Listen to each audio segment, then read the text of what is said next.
Hi guys, சஜிஸ் விலாகில் இன்றைக்கி என்ன பார்க்க போகிறோன்னா ஈவினிங் ஸ்நாக்ஸ் தான்.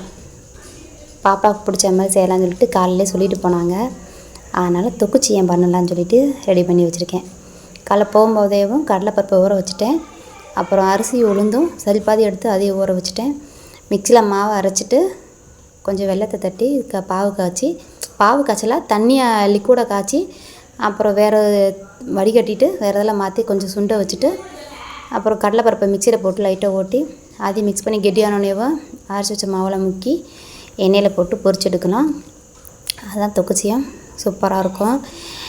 ரெசிபி வேணும்னா டீட்டெயிலாக ரெசிபி வேணும்னா நீங்கள் கமெண்டில் பண்ணுங்கள். நான் டீட்டெயிலாக போடுறேன், உங்களுக்கு வீடியோ எடுத்து போடுறேன். இது செஞ்சு சாப்பிட்டு பார்த்துட்டு எப்படி இருக்குன்னு சொல்லுங்கள். இது பாப்பா ஈவினிங் ஸ்நாக்ஸு. இன்றைக்கி பாப்பா இதான் கேட்டாங்க, இதான் செஞ்சேன். நாளைக்கு என்ன வேணுங்கிறத கேட்டு நாளைக்கு ஈவினிங் செய்யலாம். எங்கள் வீடியோ பிடிச்சிருந்தா சப்ஸ்கிரைப் பண்ணுங்கள்.